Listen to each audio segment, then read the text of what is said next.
Most people make portrait drawing harder than it needs to be. This Sadie Sink portrait was done with just one pencil. Hours of work in under 8 minutes. First, before anything else, you want to draw a cross like this, just to find the center point. This helps a lot when it comes to placing the facial features and simplifying the structure. Next, you focus on 4 main guidelines for the face, and in most cases, they're evenly spaced. Now, at this stage, you're not drawing any features yet. You're just establishing the outer boundaries of the face. Think of it as a simplification, nothing more. Everything here is built using straight lines only, no curves at all. By doing this, you've already defined where the head sits, as well as the position of the hand and the body. In the second step, you start adding the internal facial features, using light lines with some subtle curves.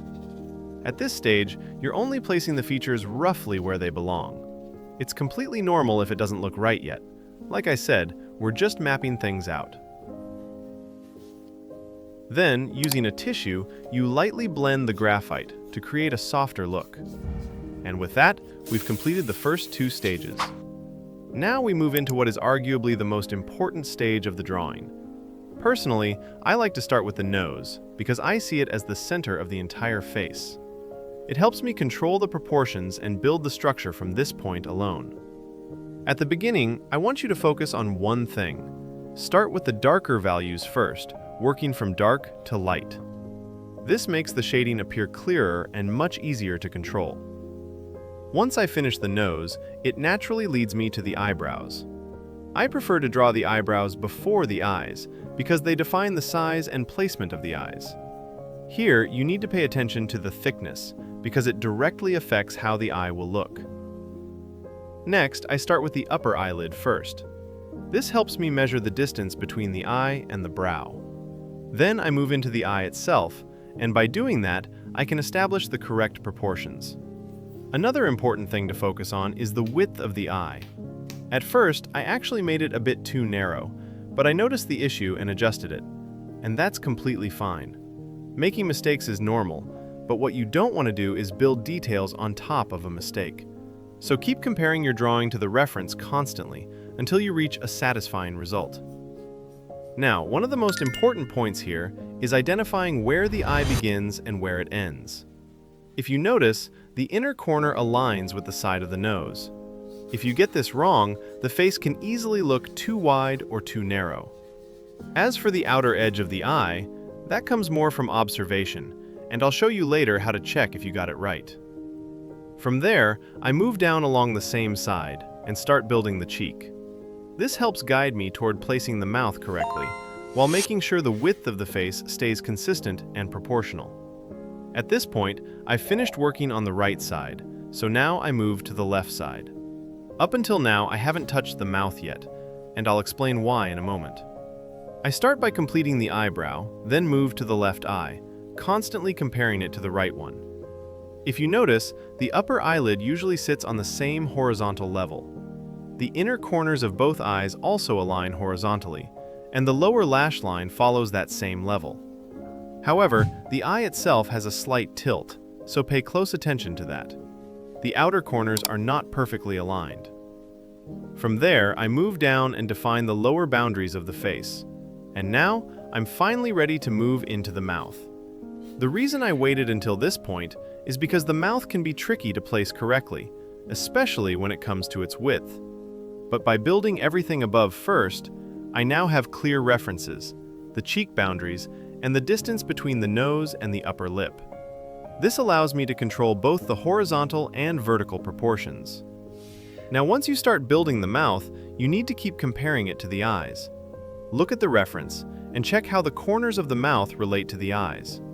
For example, on one side it might align with about half of the eye, and on the other side, closer to a third from the inner corner. Also pay attention to the thickness of the lips. The upper lip is usually thinner than the lower one. And these small details make a big difference in how accurate the mouth looks. At this point, the jawline and chin are already established, so the next step is the hair. I begin by defining the outer shape first, just the overall silhouette. But here's the secret. Instead of starting with details, focus on the inner strands that fall into shadow, treating them as simple, dark masses. This makes the entire process much easier and more controlled. Then, gradually, the lighter areas start to come in, where the light naturally hits. You don't need to capture every single detail. Another secret is to focus only on the main value groups.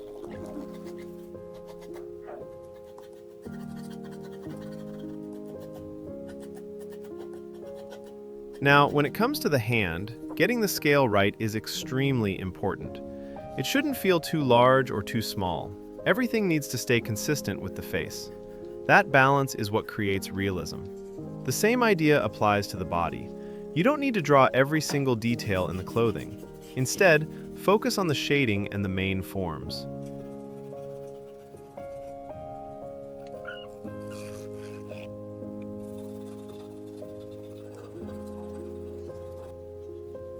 This part is one of the most important stages for me, and you'll see why in a moment. I start by defining the eye first, placing it carefully and focusing on its size while following the natural curve. Then I add a light layer of shading, followed by the darker tones to give it more depth and richness. And here's the secret.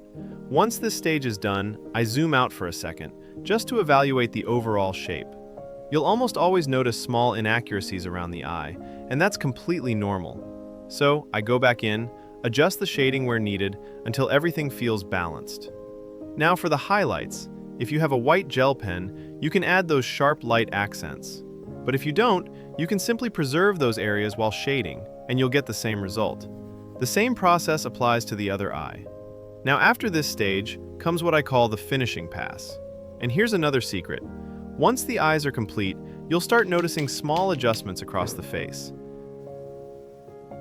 Maybe the upper lip needs to be slightly more defined, or the shading between the nose and the mouth needs to be a bit wider. Even the corners of the mouth or the neck might need subtle refinements.